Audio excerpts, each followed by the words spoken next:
The Mafia boss who'd ended 23 lives couldn't survive 3 days of his children's silence. Sang-won Kim had always believed in absolutes: loyalty or exile, obedience or blood. But nothing in his code prepared him for the sound of his sons forgetting how to breathe. It started 72 hours ago, the night he threw Geraldine Cromer into the rain. She'd stood in his foyer with her spine straight and her chin up, even as the accusation hung in the air like smoke. The ancestral jade phoenix, worth more than most people earned in a lifetime, had been found tucked inside her pillowcase, wrapped in one of the twins' superhero blankets, no less. The evidence was damning. The decision was easy, or so he thought. Geraldine hadn't begged. That's what haunted him most. She'd looked at him with those dark eyes that had watched his sons grow from toddlers who could barely speak to boys who laughed in 2 languages and said only 3 words. "You're wrong," sang one.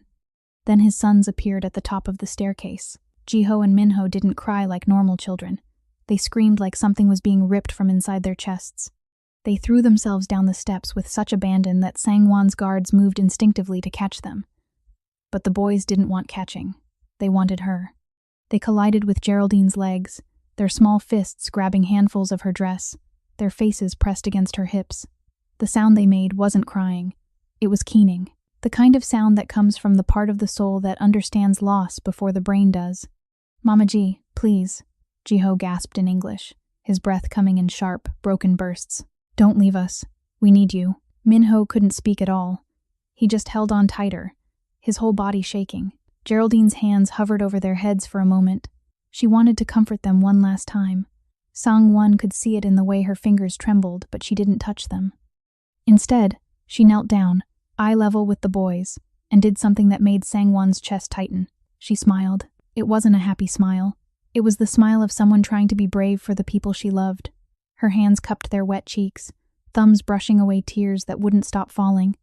"You listen to me," she whispered, her voice steady despite everything. "You are strong. You are kind. And no matter what anyone says, you are loved. Do you hear me?" They nodded, clinging to her words like lifelines. Then the guards pulled her away. The doors closed. The crying stopped. That's when the silence began. For 3 days, Jiho and Minho didn't speak. They didn't eat. They didn't fight or play or ask questions. They simply sat in their room, staring at the wall where Geraldine used to hang their drawings. By the second night, both boys were burning with fever. By the third morning, Sang-won was standing in their doorway at 3 a.m., watching them sleep, and realizing something terrifying. He'd made a mistake. But not the mistake he thought. Geraldine Cromer arrived in Seoul with a one-way ticket and a secret she'd sworn never to tell. The humidity hit her first, thick and suffocating as she stepped off the plane at Incheon. August in Korea felt like breathing through wet cotton. She pulled her suitcase, the same brown leather one she'd carry out of the Kim estate 3 years later, and told herself this was temporary, just long enough to disappear, just long enough for Atlanta to forget her face. She'd left behind her master's degree in early childhood development, her mother's questions, and a courthouse that still had her testimony on file. The trial had ended 6 months ago. The man she'd testified against, a powerful school administrator who'd been embezzling funds meant for at-risk children, had walked free. 2 weeks later, someone broke into her apartment. They didn't take anything. They just left a message on her bathroom mirror, written in red lipstick: "Witnesses don't live long." So Geraldine ran. The agency that placed her with the Kim family asked few questions. Private household. 2 young children. Father recently widowed. Needs someone with educational background and flexibility. Room and board included. She didn't ask what kind of business Mr. Kim ran. She didn't want to know. The estate sat in Seongbuk-dong, perched on a hillside like a fortress pretending to be a home. All glass and sharp angles, with gardens so pristine they looked painted. The kind of place where even the air felt expensive. Sang-won Kim met her at the door himself. He was younger than she expected, maybe 35, with the kind of face that could sell luxury watches or terrify grown men, depending on the angle. The dragon tattoo crawling up his neck should have been a warning. So should the way his security team materialized from nowhere, watching her with eyes that had seen things she didn't want to imagine. But Geraldine was good at ignoring warnings. "Miss Cromer." His English was perfect, barely touched by accent. "The agency says you have a degree from Emory." "Yes, sir. Child psychology and early education. The boys are 3, twins. They've had 4 nannies in 2 months. His voice carried no emotion, Just fact. My wife passed suddenly. They don't sleep through the night. They barely speak. Can you fix that? Geraldine met his eyes cold, measuring, and saw something beneath the ice. Desperation, maybe. Or exhaustion so deep it had turned into stone. I can't fix grief, Mr. Kim. But I can help them learn to carry it. Something shifted in his expression. Not quite a smile, but close enough. You start tomorrow. My assistant will show you to your quarters. One rule. The West Wing is private. You stay in the East. Understood? Understood. She should have asked more questions. Should have wondered why the house had guards at every entrance. Why the windows were bulletproof. Why she'd spotted at least 3 weapons holstered on the men who walked the perimeter. But she didn't. Because that night, when she finally met Ji-ho and Min-ho, nothing else mattered. They were tiny things, all dark eyes and serious faces. They sat on their bedroom floor, building block towers in absolute silence. No laughter, no chatter, just the soft click of wood against wood. Geraldine sat down beside them, didn't speak, didn't force interaction, just picked up a block and added it to Ji-ho's tower. The boy looked at her, startled. Then, so quietly she almost missed it, he said one word in Korean. Min-ho translated, his voice barely a whisper. He says your hands are pretty, like Mama's. Geraldine's throat closed. She looked at her own hands, dark skin, short nails, a small scar on her thumb from a childhood accident, and saw them through these boys' eyes. Not foreign, not different, just familiar in the way that mattered. What color should we use next? She asked softly. Min-ho handed her a red block. Ji-ho smiled. It was the smallest thing. A smile that lasted maybe 2 seconds. But in that moment, Geraldine forgot about Atlanta. Forgot about running. Forgot about everything except the feeling of being needed again. She didn't know it yet, but she'd just found the thing she'd been running toward her whole life. She also didn't know that in 3 years, these same boys would scream her name as she was dragged from their home. Or that their father, the man currently watching her from the doorway with unreadable eyes, would become the person she'd learned to love and lose in the same breath. 6 months into her time at the Kim estate, Geraldine realized 3 things. First, Ji-ho talked in his sleep. Not nightmares, but full conversations with his mother, asking her questions about school and whether heaven had playgrounds. She started recording these sleep talks on her phone, then playing them back for him in the morning so he could remember. He began to smile more after that. Second, Min-ho was left-handed, but someone had been forcing him to use his right. His drawings were cramped, frustrated things, until she handed him a blue marker and said, "Use whichever hand feels right." The first picture he drew left-handed was of her, standing between him and his brother, all 3 of them holding hands under a huge yellow sun. Third, Sang-won Kim was always watching, not in a threatening way, more like a man trying to understand a language he'd never learned. He'd appear in doorways while she was teaching the boys English, leaning against the frame with his arms crossed. He'd pass through the kitchen while she made them breakfast, nothing fancy, just eggs and toast shaped like bears, and pause just long enough to watch Ji-ho laugh at the butternose. He never spoke during these moments, never interrupted, but Geraldine could feel his attention like heat. The first time they had a real conversation was 10 months in, on a night when Min-ho spiked a fever of 103. Geraldine had the boy in her arms, pressing cool cloths to his forehead while Ji-ho sobbed in his bed, terrified his brother was dying like their mother had. The family doctor had come and gone, leaving antibiotics and reassurance, but Min-ho wouldn't settle. He kept crying for Mama, and every time he said it, something in the house seemed to break a little more. Sang-won appeared at 2 a.m. He wore a simple black t-shirt and sleep pants, the most casual she'd ever seen him. The dragon on his neck looked different in the dim nursery light, less threatening, almost protective. "How is he?" His voice was rough, like he'd been awake for days. "Fever's not breaking yet. The medicine needs time." Geraldine adjusted Min-ho in her lap, the boy's head heavy against her shoulder. "He's asking for your wife." Sang-won's jaw tightened. He moved to Ji-ho's bed, sitting on the edge, his large hand swallowing his son's small one. "It's okay to be scared," he murmured in Korean, then English, making sure both Geraldine and Ji-ho understood. "Your brother is strong, like you, like your mother was." "Was Mama sick like this?" Ji-ho asked, his voice breaking. Sang-won hesitated. Geraldine saw the war in his eyes, how much truth to give, how much to protect them from. "Your mother's body stopped working the way it should," he said finally.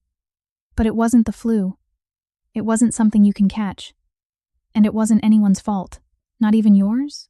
Jiho's question was so quiet, so loaded with a child's attempt to understand adult pain. Sangwon flinched. Just a tiny movement, but Geraldine caught it. Not even mine, he whispered, but the way he said it made Geraldine wonder if he believed it. Minho whimpered in her arms, and without thinking, Geraldine started humming. An old gospel song her grandmother used to sing, something about troubled waters and being carried home. She wasn't religious anymore. Atlanta had beaten that out of her, but the melody came back like muscle memory. Sangwon's head turned sharply. That song? He said. My wife used to play something similar. On the piano, in the West Wing. The boys haven't heard music since she died. I can stop. No. His voice was raw. Don't stop. So she didn't. She hummed through the whole song, while Minho's breathing finally evened out, while Jiho's grip on his father's hand loosened into sleep. When the last note faded, the room held a silence that wasn't empty. It was full of something neither of them could name. Thank you, Sangwon said, for staying, for caring about them. They're easy to care about. Most people see them as obligations, complications to my business. He chose the word carefully. You see them as people. They are people. Small ones who've lost too much too fast. Sangwon studied her in the half-light, his dark eyes searching for something. You're different from the others. The nannies before you saw this job as a paycheck. You see it as a calling. Geraldine looked down at Minho, his small body finally relaxed against her. I needed them as much as they needed me. She didn't elaborate, didn't tell him about Atlanta, or the man who'd threatened her, or the way she still woke up sometimes, checking the locks twice. But Sangwon seemed to understand anyway. We're all running from something, he said quietly. The trick is finding something worth running toward. Their eyes met, held. For the first time, Geraldine saw past the Mafia boss, past the tattoos and the danger that clung to him like cologne. She saw a father who was drowning in grief, trying to keep his sons afloat even as his own lungs filled with water. And he saw her, really saw her. Not the nanny, not the help, but Geraldine, a woman who'd crossed an ocean to escape her past and accidentally stumbled into a purpose. The moment stretched. Neither of them looked away. Then Minho coughed, and the spell broke. Sangwon stood, running a hand through his hair. I'll have one of the men bring you coffee. You should rest. I'm staying here tonight. Just in case. He nodded. At the door, he paused. Geraldine? It was the first time he'd used her first name. Yes? The West Wing piano. It hasn't been touched since my wife died, but if you wanted to play it, for the boys, you have my permission. It wasn't just permission, it was trust. An invitation into the part of his home he kept locked away. I'd like that, she said. After he left, Geraldine sat in the dark nursery, Minho sleeping against her chest, and realized something terrifying. She was starting to feel like this was home. These boys weren't just her job anymore. They were hers in all the ways that mattered. And Sangwon Kim, with his dangerous eyes and dragon tattoo and hands that held his son so gently, he was starting to feel like something she couldn't afford to name. Not yet, maybe not ever, but the feeling was there, growing in the dark like something forbidden, something inevitable. The first nanny lasted 47 minutes. She was a middle-aged woman from Busan, highly recommended, with 20 years of experience raising children of distinguished families. She wore a crisp uniform and carried references from 3 diplomats. The twins destroyed her. Jiho locked himself in the bathroom and wouldn't come out. Minho threw a ceramic vase, a Ming Dynasty piece worth more than a car, across the living room. It shattered against the wall exactly where the nanny's head had been moments before. Where is Mama G? Jiho screamed from behind the locked door, his voice going hoarse. Bring her back! The nanny quit before Sangwon could even offer her hazard pay. The second nanny was younger, supposedly good with difficult children. She brought toys and games and patience. The twins looked at her with eyes that had gone empty, then simply walked away. They went to their room, locked the door, and refused to eat for 18 hours. Sangwon found himself standing outside their door at midnight, his forehead pressed against the wood. Boys, please, you need to eat something. Silence. She's not coming back. Hee-sun's voice cut through the dark hallway. His fiancée emerged from the master suite wearing silk pajamas that probably cost more than Geraldine's entire year's salary. You need to help them accept that. Children adapt. They always do. Sangwon looked at her. Really looked. When had her eyes become so cold? When had her voice started carrying that edge of satisfaction whenever the boys suffered? "They're grieving," he said. "They're manipulating you. This is what children do when they don't get their way." He-sun moved closer, her hand trailing up his arm. "Once they realize the American woman is truly gone, they'll settle. Trust me." But they didn't settle. By day 2, both boys had stopped speaking entirely. They sat in their room like small ghosts, their skin taking on a grayish tint that made the family doctor frown with concern. "Their vitals are acceptable," Dr. Park said, closing his medical bag. "But I'm worried about their mental state. They're showing signs of severe attachment trauma. In children this young, losing a primary caregiver can have lasting effects." "She wasn't their mother," Sang-won said, the words tasting wrong in his mouth. "No, but she was the person who held them together after their mother died. To them, you've now taken away both of the women who made them feel safe." "Doctor." Park's expression was grave. "I've seen this before in children of families like yours. The emotional withdrawal can be a precursor to something more serious. If they don't improve in the next 24 hours, I'd recommend psychiatric intervention." After the doctor left, Sang-won walked through his house like a stranger. Every corner held memories of Geraldine. The kitchen where she'd made the boys breakfast, shaping toast into animals. The playroom where her laughter had echoed as she chased them in elaborate games of pretend. The piano in the West Wing, his late wife's piano, where she'd started teaching them simple melodies. Her dark fingers showing them where to place their smaller ones. The house had become a mausoleum. He ended up in the twins' room at 3 a.m., unable to sleep, driven by a father's instinct that something was terribly wrong.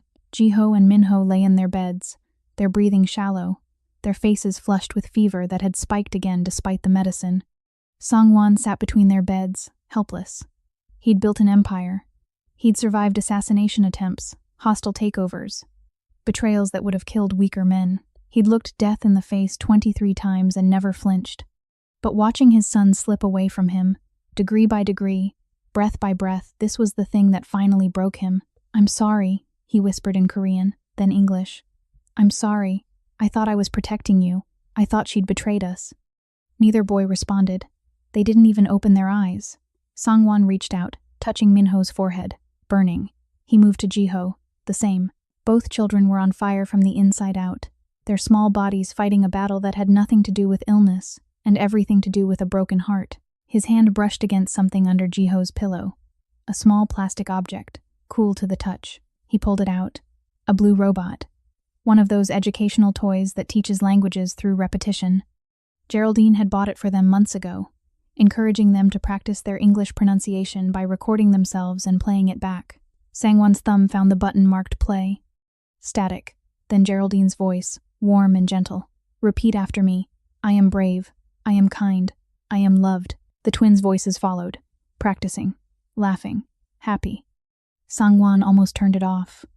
The sound was a knife to the chest, a reminder of what he'd thrown away. But then the recording continued, and he realized the robot had been left on, had kept recording long after the English lesson ended.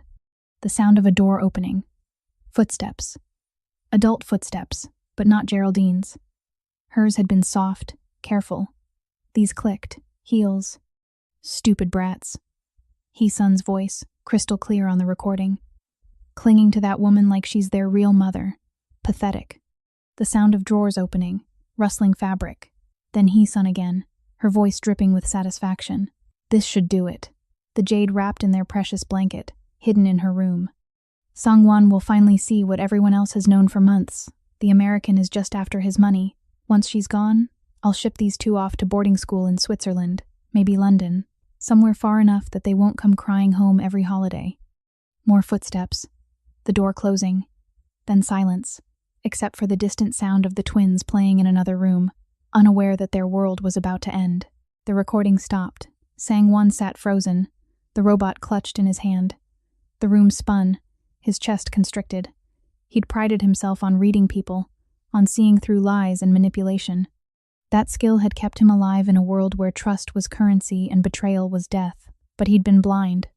Completely, catastrophically blind. He-sun had framed Geraldine, had planted evidence, destroyed an innocent woman's reputation, and separated his sons from the only person who'd made them feel whole again, all so she could have access to his wealth and get rid of the inconvenient children. And he'd believed it. He'd thrown Geraldine out into the rain without question, without even a moment of doubt.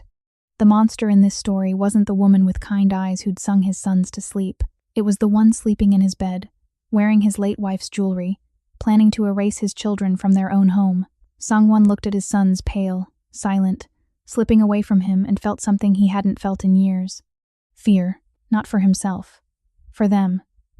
Because if he didn't fix this, if he didn't find Geraldine and bring her back, he was going to lose the only family he had left. He stood, the blue robot still clutched in his hand, and walked to the master suite. Hee-sun was asleep, peaceful, one arm draped elegantly over the silk sheets. She looked like innocence itself. Sangwon stood over her bed and pressed play on the robot. Her own voice filled the room. "Stupid brats.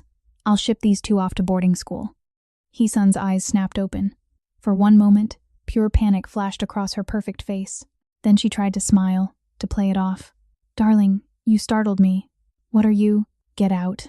The words were quiet, deadly. "Sangwon, please, let me explain. You have 10 minutes to pack a bag and leave my house. If you're still here in 11 minutes, I will have you removed. If you ever contact me or my sons again, I will destroy everything you love.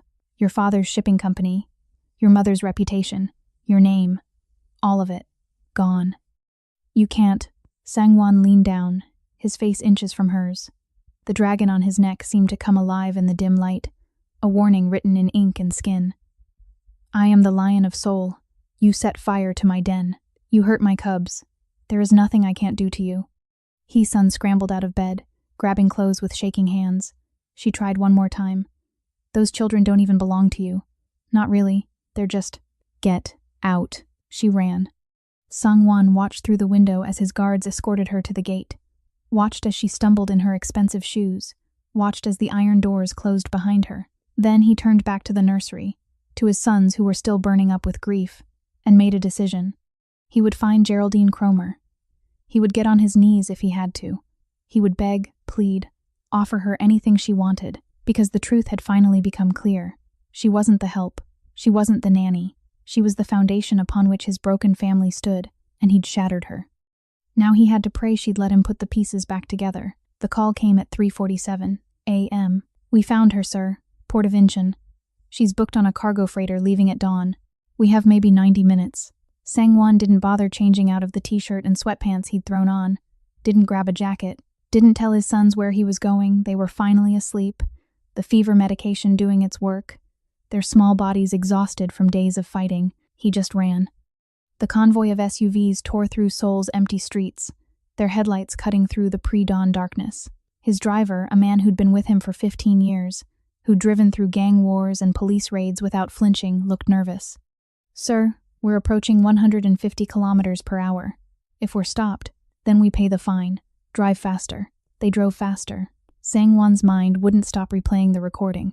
Hee-sun's voice, so casual in its cruelty, the sound of her planting evidence, the complete absence of guilt as she plotted to send his sons away like unwanted furniture. How had he missed it? How had he looked at Geraldine, a woman who'd spent 3 years pouring love into his children, asking for nothing in return, and believed she was capable of theft? The answer sat heavy in his chest, because believing in goodness was dangerous in his world. Trust was a weakness. Love was a liability. He'd spent so long armoring himself against betrayal that he'd become incapable of recognizing loyalty when it was standing right in front of him. The port appeared on the horizon, all industrial lights and massive cranes moving cargo containers like children's blocks. The freighter was a hulking beast of rust and steel, its horn bellowing into the morning air. The gangplank was still down, but workers were preparing to raise it. "There," one of his men pointed. Sangwon saw her. Even at this distance, even in the weak light, he knew that silhouette. Geraldine stood at the base of the gangplank, her worn suitcase at her feet. She wore jeans and a simple jacket, her hair pulled back in a ponytail. She looked small against the massive ship, small and alone, and preparing to leave his country forever. The SUVs screeched to a halt. Sangwon was out before they'd fully stopped, his bare feet hitting the cold pavement. "Geraldine!" She turned. For a moment, her face showed nothing, no anger, no relief, no emotion at all. just exhaustion, the kind that goes bone deep. Then he saw her shoulders tense, saw her take a step back, and realized with horror that she was afraid. Of him. The man she'd trusted with 3 years of her life now looked like a threat. He stopped running, stopped 10 feet away, hands visible, no sudden movements, the way you approach something wounded. "I need to talk to you," he said, breathing hard. "Please, just 5 minutes." "I have nothing to say to you." Her voice was flat, dead. "You made your decision," sang one. "You threw me away. Now let me leave with what's left of my dignity. I was wrong. Those are just words. The jade he-sun planted it. I have proof. A recording. She framed you because she wanted to get rid of the boys, wanted to send them away so she could have my money without the inconvenience of children." The words tumbled out, desperate, raw. "I'm sorry. I'm so sorry. I should have trusted you. I should have known." Geraldine's expression didn't change. "You should have. But you didn't. That tells me everything I need to know about what I actually meant to you. You meant everything. I meant nothing." The words exploded from her, 3 days of pain finally finding voice. "I was the help," sang one. "Always the help. You looked me in the eye and threw me out based on 0 evidence, because to you, I was replaceable. Those boys, they were my heart. I would have died for them, but you saw me as hired staff who'd stolen from you, and you didn't even question it. I know. You're right. Do you know what the worst part was?" Tears were streaming down her face now, angry tears that she wiped away furiously. "It wasn't the accusation. It wasn't even losing my job. It was watching those babies scream for me while you did nothing. It was knowing they would think I abandoned them, that they would grow up believing I chose to leave." Sangwon felt something break inside his chest. "They're sick," he whispered. "Both of them. They haven't eaten in 3 days. They don't speak. They're slipping away, Geraldine. I don't know how to reach them." He saw it, the flash of panic in her eyes, the way her hand moved instinctively toward the car, ready to rush to the boys. But then, she caught herself, and the walls went back up. "Hire a good child psychologist. I'm sure you can afford the best. They don't need a psychologist. They need you. They needed me 3 days ago. They needed me when I was begging you to listen, to trust me, to see that I loved them. But you were too busy believing the worst of me to notice." The ship's horn blew again. "Final warning." Geraldine grabbed her suitcase. "Wait," Sangwon said. "Please. What can I do? What do you need me to say?" She turned back to him, and for the first time, he saw something other than anger in her eyes. Pain. Deep, soul-crushing pain. "I need you to let me go," she said quietly. "I need you to let me get on that ship and start over somewhere new. Because staying here, in this city, knowing those boys are so close but not mine anymore, it would destroy me. They are yours. They've always been yours. I was just too blind to see it." Behind them, car doors opened. Small feet hit the pavement. Sangwon turned, shocked he'd left the twins sleeping, had told his house staff to watch them. But Jiho and Minho stood there in their pajamas, looking impossibly small and fragile in the industrial port light. One of his guards must have buckled and brought them. The man looked terrified, but Sangwon couldn't even be angry. The boys saw Geraldine and ran. "Mama G." They crashed into her with the force of small missiles, wrapping around her legs, her waist, anywhere they could reach. The suitcase fell, forgotten. Geraldine dropped to her knees, and the sound she made was something between a sob and a prayer. "I'm sorry," Jiho gasped in English. "Please don't go. Please. We'll be better. We promise." "You were perfect," Geraldine whispered, holding them so tight it must have hurt. "You were always perfect. This wasn't your fault." Minho looked up at her with fever-bright eyes. "Daddy said you didn't steal. He said someone lied." "Did someone lie, Mama G?" "Yes, baby. Someone lied." "Then why are you leaving?" It was the simplest question. The most devastating question. Geraldine looked past the boys to Sangwon, and he saw the choice playing out in her eyes. The easy path. Get on the ship. Leave the pain behind. Start fresh. The hard path. Stay. Risk her heart again. Trust the man who'd already proven he didn't deserve it. "Because sometimes," she said carefully, "when people hurt us, we need space to heal. But we need you to heal," Jiho said, his voice breaking. "We can't do it without you." Sangwon stepped forward slowly, carefully. "I can't do it without you either," he said. "I know I don't deserve a second chance. I know I broke something that might be impossible to fix. but I'm asking anyway. Not as your employer. Not as the man who was too blind to see what was right in front of him. Just as someone who realized too late that you were never the help, Geraldine. You were the heart of my home. You still are. The ship's horn blew one last time. The gangplank started to rise. Geraldine looked at the ship, at the boys, at Sang-won. Then she picked up her suitcase and walked. She walked past him. For one terrible moment, Sang-won thought she was still heading for the ship, and his heart stopped completely. But then she moved toward the SUVs, the twins still clinging to her hands, and he understood. She was coming back. But on her terms. The drive to the estate was silent except for the boys' occasional sniffles. They'd climbed into Geraldine's lap the moment she got in the car, refusing to let go. She held them like someone who'd been drowning and just found air, her face pressed against their hair, breathing them in. Sang-won sat across from her, watching, learning, memorizing the way her fingers traced gentle circles on Minho's back, the way she kissed the top of Jiho's head every few minutes like she needed to confirm he was real. This was love.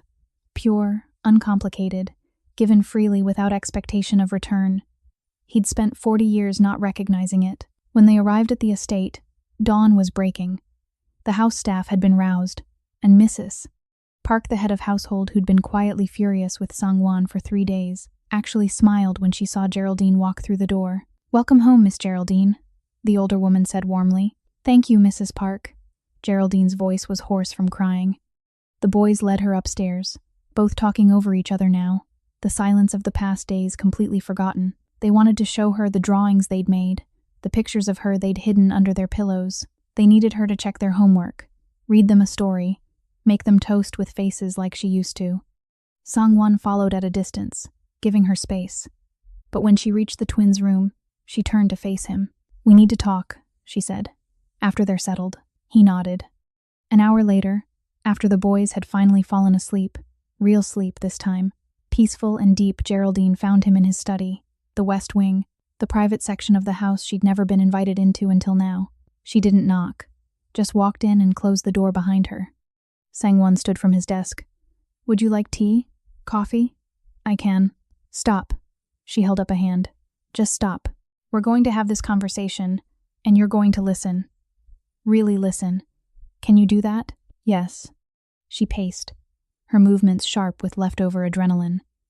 "I came back for the boys. Only for the boys. Not for you. Not for this house. Not for the salary you pay me. I came back because those children deserve stability, and walking away from them felt like cutting out a piece of my soul. But I'm not staying as your employee, Sang-won. I'm done with that. I understand. I'll triple your—" "I don't want your money." The words echoed in the study. "I never wanted your money. God, you really don't understand, do you? For 3 years, I've been raising your sons, teaching them, loving them, being the one who holds them when they're scared. I know Minho's allergic to shellfish and Jiho has nightmares about car accidents. I know they prefer their sandwiches cut diagonally, and they sleep better with a nightlight shaped like a moon. I know them better than anyone, and you treated me like I was just another transaction in your life." Sang-won absorbed each word like a physical blow. "What do you want from me?" "I want respect," she said fiercely. "I want my name on their school records as an emergency contact. I want to be consulted when decisions are made about their education, their health, their future. I want to be treated like what I actually am, their parent in everything but biology. Not the nanny, not the help. Their mother. Done. I'm not finished." She stepped closer, and he could see the fire in her eyes. "I want my own bank account that you can't freeze. I want autonomy. If I decide to leave, if I choose to walk away, I need to know I have the resources to do it. I never want to be trapped again. Of course, I'll arrange. And I want honesty," she continued, cutting through his words. "Complete honesty. I know what you do, Sang-won. I'm not stupid. I know the business meetings you have at 3 a.m. aren't about legitimate trade. I know those men who guard the house aren't just security. I know you're involved in things that exist in shadows. And if I'm going to stay here, if I'm going to raise those boys in this house, I need you to stop pretending I'm too naive to understand." The silence that followed was thick, dangerous. Sang-won had built his entire empire on secrets, compartmentalization, never mixing his work with his home life. The West Wing was his office precisely because he could lock it, keep the darkness contained, protect his sons from the truth of what their father was. but Geraldine was asking him to tear down those walls. "My work is dangerous," he said carefully. "The less you know, the less I know, the more vulnerable I am." "Knowledge is protection," Sang-won. "If I understand the risks, I can prepare. I can keep the boys safe. But if you keep me in the dark and something happens..." She didn't finish the sentence. She didn't have to. He saw the logic. Hated it, but saw it. "All right," he said finally. "Complete honesty. But in return, I need the same from you." She blinked. "What?" "You came to Korea running from something. I've respected your privacy. But if we're going to do this, if we're going to be real with each other, I need to know what you're running from. Because if it catches up to you, it could affect my sons." Geraldine's expression shifted. Fear flickered across her face, quickly suppressed. "That's fair," she said quietly. "I testified against a powerful man in Atlanta, someone who was stealing from children's programs. He walked free, and 2 weeks later, someone broke into my apartment. They left a message. Said witnesses don't live long." She wrapped her arms around herself, suddenly looking vulnerable. "So I ran. I've been looking over my shoulder for 3 years, waiting for him to find me." Sang-won felt ice run through his veins. "What's his name?" "Why?" "Because no one threatens someone under my protection. Give me his name, Geraldine." She studied him for a long moment. "Marcus Hale. He runs half the school board in Atlanta. Connected to judges, politicians. Untouchable." "No one is untouchable." Sang-won moved to his desk, pulling out a secure phone. "By tomorrow morning, Marcus Hale will have much bigger problems than you. Problems that will occupy him for the rest of his life. You have my word." "Sang-won, I'm not asking you to..." "I know, but you're asking for honesty, and here's mine. I protect what's mine. And those boys upstairs, they need you, which means you're mine to protect now, whether you like it or not." The words hung in the air between them, heavy with meanings neither was ready to examine too closely. "Okay," Geraldine said softly. "Then we have a deal. I stay. I raise the boys. We're honest with each other. But Sang-won? Yes? If you ever throw me out again without listening to my side first, if you ever accuse me of something without evidence, if you ever treat me as less than I am, I will take those boys and disappear so thoroughly you'll never find us. Do you understand?" It should have been a threat. Should have triggered his instincts to dominate, to control. But instead, Sang-won felt something close to relief. Because this woman standing in his study at dawn, exhausted and furious and utterly unafraid of him, was exactly the kind of person his sons needed. Exactly the kind of person he needed. "I understand," he said. "It won't happen again. You have my word." "Good." She moved toward the door, then paused. "One more thing. The Jade Phoenix you accused me of stealing, where is it now? I have it. It's been in my family for 4 generations. Sell it." He stared at her. "What?" "Sell it. Donate the money to a children's charity in Atlanta. Or Seoul. I don't care. But I never want to see that thing again. Every time I look at it, I'll remember the worst 3 days of my life, so get rid of it." Without waiting for a response, she walked out. Sang-won looked at the Jade Phoenix sitting in its display case, a priceless heirloom his grandfather had killed to obtain, worth millions, irreplaceable. He picked up the phone and called his estate manager. "The Jade Phoenix in my study. I want it sold by end of business today. All proceeds go to child welfare organizations.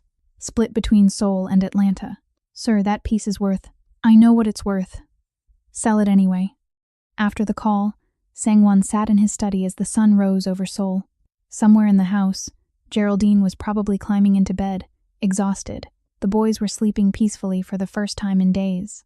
His empire was intact, his enemies kept at bay, but everything had changed. For the first time in his adult life, Sang-won Kim understood what it meant to be truly humbled. Not by an enemy, not by a business failure, but by a woman who'd looked at him with clear eyes and demanded he be better than the man he'd allowed himself to become. He would be better. He had to be, because losing her again wasn't an option. 3 months passed before Sang-won realized he'd fallen in love with Geraldine Cromer. 3 months of watching her rebuild what he'd broken. 3 months of seeing her at the breakfast table, laughing at Jiho's terrible jokes. 3 months of overhearing her sing while she helped Minho with his reading.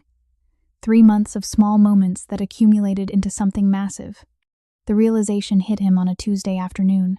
He'd come home early, a rarity, and found Geraldine in the garden with the boys. They were planting vegetables, getting dirt under their fingernails, completely absorbed in the simple joy of making things grow. The late afternoon sun hit Geraldine's face just right, illuminating the smile she wore as Minho proudly showed her a worm he'd found. She was wearing old jeans and a t-shirt stained with soil. Her hair was pulled back in a messy bun. She looked nothing like the polished women Sang-won had dated in the past. Nothing like Hee-sun with her designer clothes and calculated elegance. She looked real. Beautiful in a way that had nothing to do with artifice and everything to do with genuine happiness.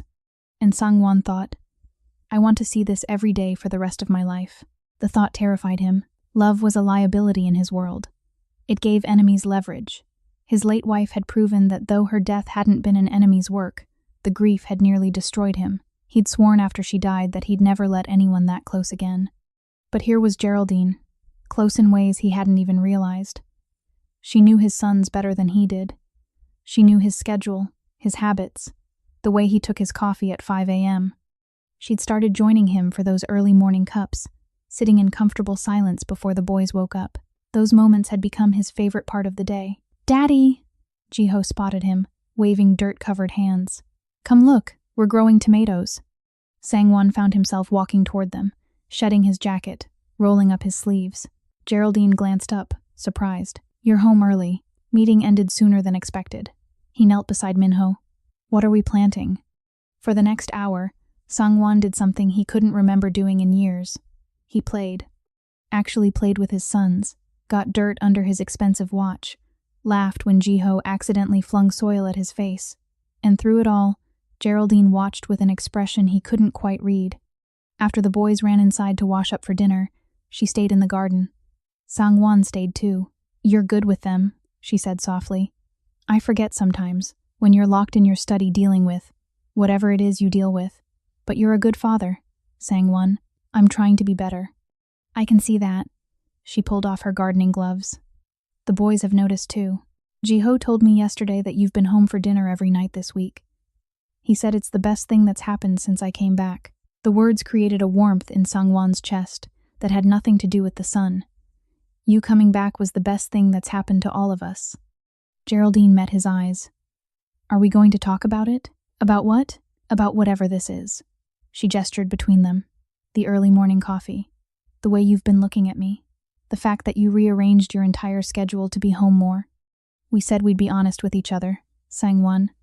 "So be honest now." His throat went dry. This was it, the moment where he could retreat behind his walls or step forward into uncertain territory. Every instinct screamed at him to protect himself, to keep this professional, but he'd promised honesty. "I care about you," he said. The words felt clumsy, inadequate. "I care about you in a way that has nothing to do with the boys or the house or any practical consideration, and I don't know what to do with that." Geraldine was quiet for a long moment, then, "Do you know why I really came back that morning at the port?" "For the boys." "For the boys, yes, but also," she took a breath, "also because somewhere in the past 3 years, this stopped being a job. You stopped being just my employer. And when you threw me out, it didn't just hurt because of the boys. It hurt because I'd started to imagine a life here. A real life. With all of you." Sang-won's heart was hammering. "Past tense? You'd started to imagine?" "Present tense," she corrected softly. "I'm still imagining it, even though I know I shouldn't. Even though it's complicated and messy and probably a terrible idea." He moved closer, carefully, giving her time to step back if she wanted. She didn't. "Why is it a terrible idea?" "Because you're you. Because I'm me. Because we come from completely different worlds. Because your life is dangerous in ways I'm still learning to understand. Because," her voice dropped to barely a whisper, "because I've already lost so much, Sang-won. I don't know if I can survive losing you too." "Then don't lose me." The words came out rougher than he intended. "Stay. Not as the nanny, not as the help. Stay as, whatever this could become." "And what could this become?" "I don't know. I've never been good at this. My marriage was arranged, practical. My late wife and I respected each other, cared for each other, but we never had this." He gestured helplessly at the space between them, at the electric tension that had been building for months. "I don't have the words for what I'm feeling, but I know I don't want to ignore it anymore." Geraldine's eyes were bright. "The boys would need to come first. Always. They already do. And I won't be kept secret, Sungwon. I won't be the woman you hide away while you maintain appearances.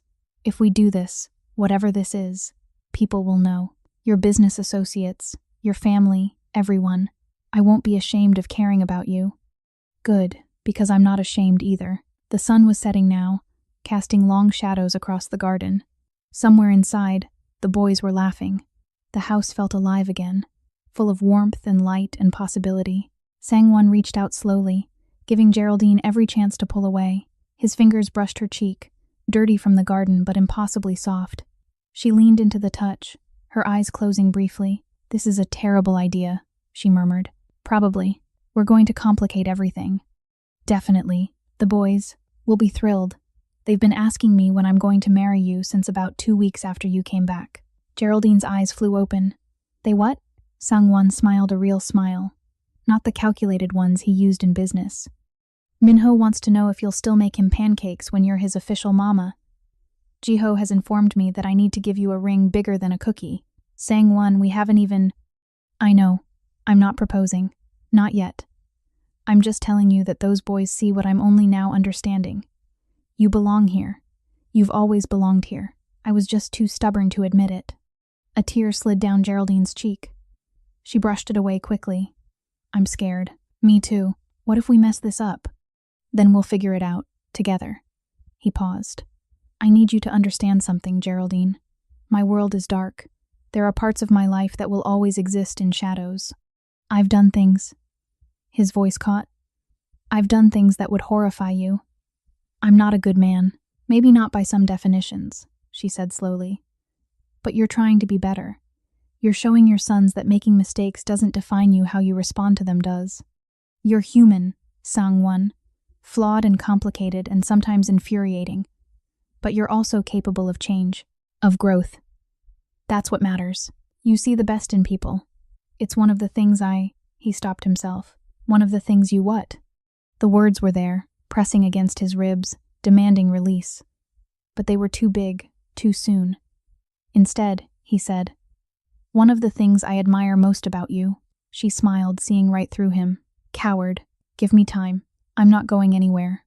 They stood there as dusk fell, not quite touching, but close enough to feel the warmth radiating between them. Inside, Mrs. Park called that dinner was ready. The boys would come looking for them soon. But for this moment, in the garden they'd planted together, surrounded by the promise of things that would grow, Sangwon and Geraldine let themselves imagine a future neither had dared to hope for. It started with honesty, with vulnerability, with two broken people finding wholeness in each other.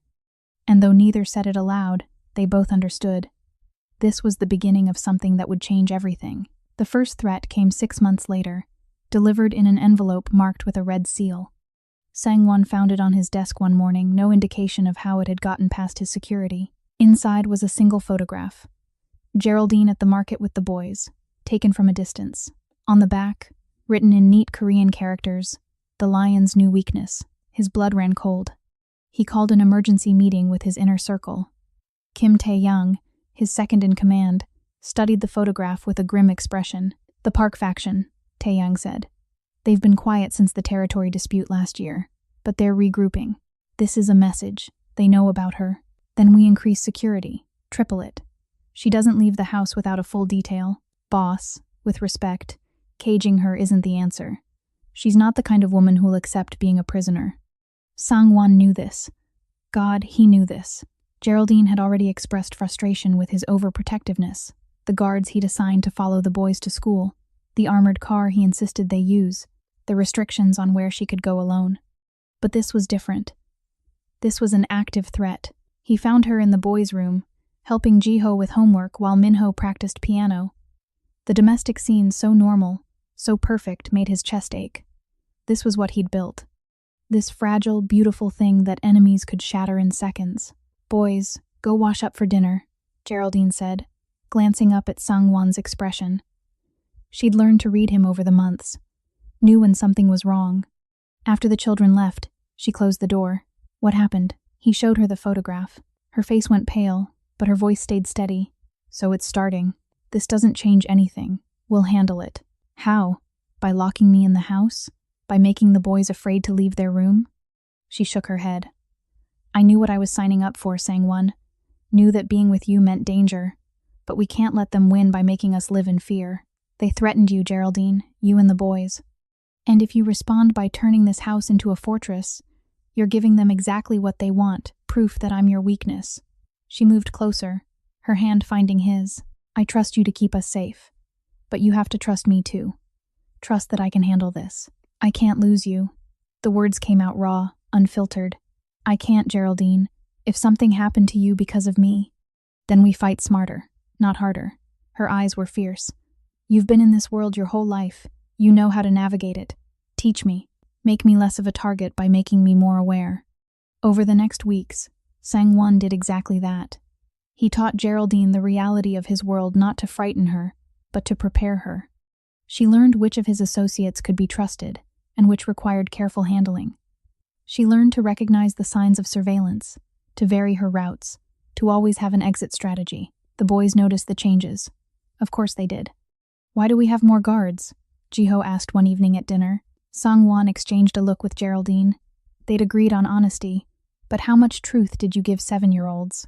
Because Daddy has a job that sometimes makes people upset, Geraldine said carefully. And when people get upset, they sometimes do things that aren't safe. So we're being extra careful right now. But you're protected. Always. Are you protected, Mama Gi? Minho's question was innocent, but it carried weight. The boys had started calling her that naturally after she'd come back. Not Geraldine, not Miss Cromer, just Mama G. And every time they said it, something in Sang-won's chest expanded. Your father makes sure I'm protected, she assured him. We're all safe. But 2 weeks later, safe became a relative term. Geraldine was at the boys' school for a parent-teacher conference. One of the few public outings Sang-won had reluctantly agreed to, with guards positioned discreetly around the building. The meeting went fine. She was heading to the car when she noticed something odd. Her regular driver wasn't there. Instead, a different man stood by an identical black car, wearing the right uniform, holding the door open professionally. Every instinct Geraldine had developed over the past months screamed wrong. I need to make a call first, she said casually, pulling out her phone. The driver's smile didn't reach his eyes. Mrs. Kim is on a tight schedule. Mr. Kim insists you return home immediately. She wasn't Mrs. Kim. They weren't married yet, though the engagement ring on her finger suggested it was coming. And Sang-won never referred to her schedule as tight. He would have said important appointment or mentioned the boys specifically. 1 moment, she repeated, stepping back. The driver moved fast, too fast. His hand went to his jacket. Geraldine didn't think. She ran, straight toward the school, toward cameras and witnesses. Behind her, she heard shouting. The real security team emerged from their positions, guns drawn. The fake driver was on the ground in seconds, subdued. Sang-won arrived within minutes, his face a mask of controlled fury. He checked Geraldine over with shaking hands, looking for injuries that didn't exist. I'm okay, she whispered. I'm okay. I remembered what you taught me. Trust my instincts. Verify everything. You could have been killed. But I wasn't, because you prepared me. She cupped his face, forcing him to look at her. This is our life, Sang-won. This is what being with you means. And I'm still here. I'm still choosing this. That night, after the boys were asleep, they sat in his study. Sang-won poured them both whiskey Geraldine rarely drank, but tonight she needed it. The Park faction is more aggressive than I thought, he said. They're not just sending messages anymore. They're taking action. So what do? I handle it. My way, which means, his eyes were dark, dangerous, which means I end this, permanently. They threatened you, Geraldine. They crossed a line. She understood what he meant, understood that handling it in his world had consequences she'd rather not imagine. But she also understood that this was who he was. The dragon tattoo on his neck wasn't decoration, it was a warning. Do what you need to do, she said quietly. But promise me something, anything. Don't become the monster to fight the monsters. Don't lose yourself in this. The boys need you. I need you. Not the lion of soul, just Sang-won. He pulled her close, burying his face in her hair. I'm trying to be both. The man who protects his family and the man who deserves them. You already deserve them. Do I? I've killed people, Geraldine. Not in self-defense. Not always because they deserved it. I've made decisions that haunt me. How do I reconcile that with being their father? With being worthy of you? by being honest about it, by teaching them that people are complicated, that wrong choices don't define us forever, what we do next does. She pulled back to look at him. I see you, Sang-won. All of you. The parts you're proud of and the parts you wish you could bury. And I'm choosing you anyway. So stop waiting for me to realize you're not perfect. I already know. Why do you stay? Because you're trying. Because you love those boys with everything in you. Because when you look at me, I feel seen in a way I've never experienced. She paused. And because I love you. Even though it's terrifying. Even though it's complicated. I love you. The words hung between them, finally spoken, finally real. Sang-won's control shattered. He kissed her with all the desperation of a man who'd been holding back for too long, and she kissed him back with equal intensity. The whiskey glasses fell forgotten. The danger outside ceased to exist. There was only this. Two people finding each other in the darkness, choosing connection over safety, love over fear. Later, wrapped in his arms on the study sofa, Geraldine whispered, "Whatever happens with the Park faction, we face it together. No more protecting me by shutting me out." "Together," he agreed. "But Geraldine, I need you to know what I'm about to do to end this threat. It's not going to be clean. It's not going to be something I can fully explain to the boys. Are you prepared for that? I'm prepared to trust that you'll do what's necessary to keep us safe. The details are yours to carry. I won't ask you to burden the boys or me with them." It was a compromise, a recognition that some darkness would always exist at the edges of their life together. But in the center, where the boys laughed and planted gardens and called her Mama Gee, there was light. They could live in both truths. They had to. Because 2 weeks later, the Park faction was dismantled, thoroughly, efficiently, in ways that made the Seoul underworld remember why crossing the line was a fatal mistake. Sang-won came home late that night, exhaustion carved into his features. Geraldine was waiting in his study, and she didn't ask questions. Just pulled him down beside her and held him while he let himself be human. "It's done," he said finally. "I know. The threat is gone. I know." She stroked his hair. "Come to bed. The boys want to take you to the park tomorrow. Minho has a new robot to show you." "Geraldine?" "Thank you. For staying. For not being afraid of what I am." "I'm afraid," she admitted. "Every day, I'm a little afraid.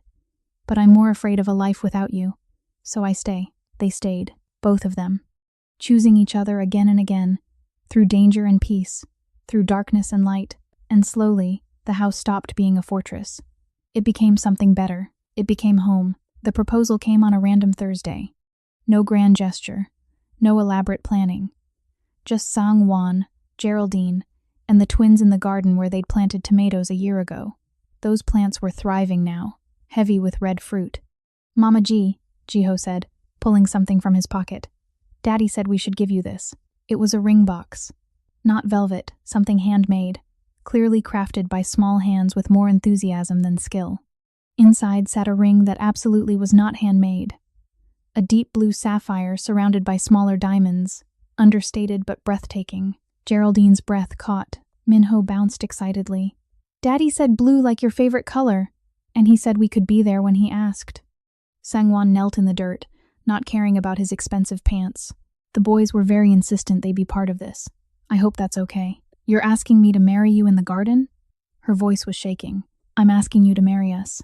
All three of us. Because that's what this is." He gestured to the boys. "We're a package deal. We come with bedtime stories and vegetables that need weeding and homework that makes no sense. We come with danger I wish we didn't have, and a past I can't change. But we also come with love. So much love that sometimes I don't know what to do with it." Tears were streaming down Geraldine's face now.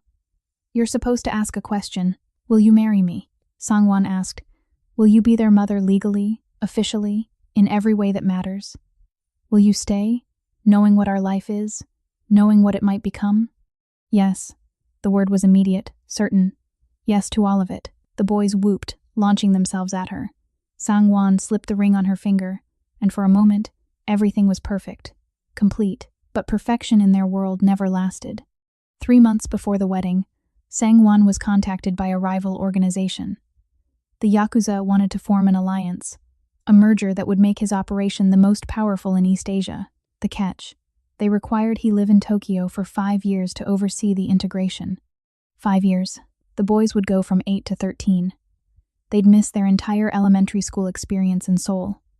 They'd miss the garden, the house, everything familiar. And Geraldine would have to choose: leave the life she'd built in Korea, or stay and split their family apart.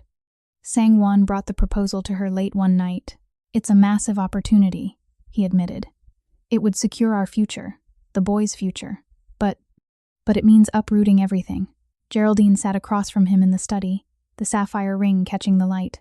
5 years in Tokyo, new schools, new language, starting over. "I can say no. The organization will survive without this merger." "Will it? Sang-won, be honest. What happens if you turn this down?" His silence was answer enough. Rejecting this alliance meant insulting the Yakuza, meant potential conflict down the line, meant vulnerability. "What do the boys think?" Geraldine asked. "I haven't told them yet. I wanted to talk to you first." She stood, moving to the window that overlooked the garden. The tomato plants were dormant now, winter having claimed them, but spring would come, and they'd grow again. That was the nature of things, cycles of death and rebirth. "I need to tell you something," she said quietly. "Something I've been afraid to say because I didn't want to influence your decision." "What is it?" "I'm pregnant." The world stopped. Sang-won was beside her in an instant, his hands shaking as they moved to her still flat stomach. "How long?" 8 weeks. I found out last month, but I was waiting for the right time to tell you." She turned to face him. "Now this opportunity comes, and I don't know what to do. I don't know what's right for all of us." "A baby," Sang-won breathed. "We're having a baby." "We are. But, Sang-won, I can't ask you to turn down this opportunity because of me, because of us. That's not fair." "Fair?" He laughed, but it was edged with something that sounded like tears. "Geraldine, you just told me I'm going to be a father again. You think I care about fair? I care about the boys, about their future, about keeping them safe." She placed her hands over his. "If this merger makes that more likely, then we go to Tokyo. We adapt. We build a life there the way we built one here." "You'd really do that? Leave Korea?" "I've left everything before. Atlanta, my family. I rebuilt from nothing once I can do it again, as long as we're together." Sang-won pulled her close, overwhelmed. "I don't deserve you." "Stop saying that. You deserve love and happiness as much as anyone." She paused. "But I need something from you. A promise. Anything. Promise me that once the 5 years are done, once the organization is stable, you'll start to step back. Not completely, I know you can't just walk away, but delegate. Let others handle the dangerous parts. Be more father and less lion." Her hand moved to her stomach. "I want our children to know you. Not just the legend, the man. I promise." They told the boys the next morning. About Tokyo, about the baby, about the changes coming. Jiho's response was immediate. "Will they have anime there?" Minho's was more serious. "Will Mama Gi still be Mama Gi in Tokyo?" "Always," Geraldine assured him. "Geography doesn't change family." The move happened in the spring. They left the Seoul estate with its gardens and memories, packed their lives into boxes, and started over in a house overlooking Tokyo Bay. The boys adapted faster than expected children, were resilient that way. They made friends, learned Japanese, discovered a love for sushi that made Sang-won laugh. The pregnancy progressed. A girl, they learned. Jiho and Minho were ecstatic at the prospect of a sister.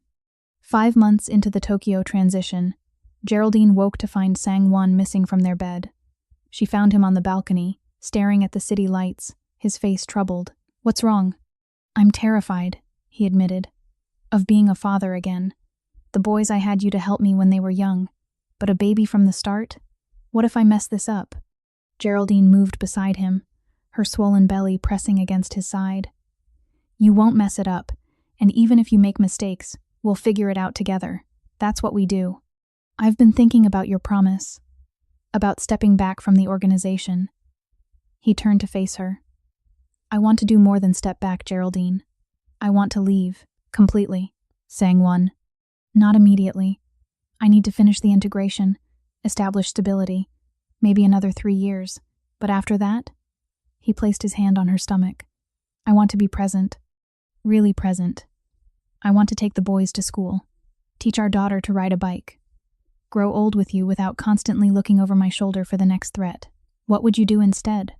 "I don't know yet. Something legitimate. Maybe investment, advisory work. I have enough money that we'd never have to worry." He paused. I want a normal life, Geraldine, or as normal as we can have. Is that even possible for someone like me? I think people can change, she said slowly. I think if you want it badly enough, and you're willing to do the work, you can build something new. But Sang-won leaving that world, it's not going to be easy. There will be people who won't want you to walk away. Then I'll deal with them. But I'm done sacrificing our family for power. Done choosing danger over peace. The boys deserve better. You deserve better. And this little girl, his hand moved gently over the curve of Geraldine's stomach. She deserves to know her father without all the darkness. The baby kicked, as if in agreement. 3 years later, true to his word, Sang-won Kim began his exit from the criminal empire he'd built. It wasn't clean. It wasn't easy, but he'd learned something from Geraldine. Sometimes the bravest thing you can do is choose to change, even when change feels impossible. He sold his interests, transferred leadership, made arrangements that would keep his family secure. Some former associates were angry. Some tried to prevent his departure. But the Lion of Seoul had one last roar in him, a clear message that anyone who threatened his family would face consequences more terrifying than anything they'd seen before. Then he walked away, not into some dramatic sunset, but into something better. Ordinary life. Jiho and Minho were 12 now, navigating the complexities of adolescence with the help of 2 parents who actually showed up. Little Yuna was 3, a force of nature who'd inherited her father's intensity and her mother's kindness. The family had returned to Korea, but not to the old estate. They bought a smaller house, still nice, but not a fortress. A place where neighbors waved and kids played in the street. Sang-won discovered he was good at legitimate business. His strategic mind, once used for territory disputes, now navigated investment portfolios. His ability to read people made him an excellent consultant for companies trying to expand into Asian markets. He was home for dinner every night. He coached Minho's soccer team. He helped Jiho with homework. He carried Yuna on his shoulders through the park, letting her pull his hair and demand stories about dragons. Geraldine finished her doctorate online, started a consulting practice for international families navigating cross-cultural child development. She wrote articles, gave talks, built something that was entirely hers while still being present for their children. They were happy. Not perfectly, no family is, but genuinely, deeply happy. On their 5th wedding anniversary, Sang-won and Geraldine stood in their backyard garden smaller than the Seoul estates, but theirs. The tomato plants were thriving again. Do you regret it? Geraldine asked. Leaving that life? Sang-won looked at the house, where he could see the kids through the window. Jiho teaching Yuna how to build with blocks. Minho doing homework at the kitchen table. Normal. Beautiful. His. I regret the years I wasted thinking power mattered more than this, he said. But leaving? Never. You gave me something I didn't know I could have a real family, a real life. I'd choose this over an empire every single time, even when Yuna colors on your important documents. Especially then, he smiled, though we should probably hide those better. As the sun set, painting their garden in gold, Geraldine thought about the girl she'd been when she first arrived in Korea. Running from her past, terrified and alone, she'd come looking for a job and found a purpose, found a family, found love in the last place she'd expected. You know what I realized? She said. What's that? Home isn't a place. It's not Seoul or Tokyo or Atlanta. It's this wherever we are, as long as we're together. That's home. Sang-won pulled her close, the sapphire ring on her finger catching the dying light. Then I've been home since the day you walked into my house and decided 2 broken boys and their damaged father were worth saving. You weren't damaged. You were grieving. There's a difference. You saved us anyway. No, Geraldine corrected gently. We saved each other. Inside, Yuna called for them. She'd found a butterfly in the garden and wanted them to see before it flew away. They went together, hands linked, toward the laughter and light of their home. The Lion of Seoul had finally found peace, not by conquering, not by dominating, but by surrendering to the one thing he'd spent his life avoiding, love. And in the end, that was the most powerful choice of all. The strongest people are not those who show strength in front of us, but those who win battles we know nothing about. Sometimes the greatest act of courage is choosing to be vulnerable, to love fully, to let others in despite every instinct that tells us to protect ourselves. Because when we open our hearts to connection truly, deeply, without reservation, we discover that being seen is more powerful than being feared, and home is not a place we find, but a feeling we create with the people brave enough to stand beside us through the darkness and call it light. If this story touched your heart, drop A in the comments. And if you've ever had to choose between the life you knew and the life you wanted, share your story below. I'd love to hear how you found your way home.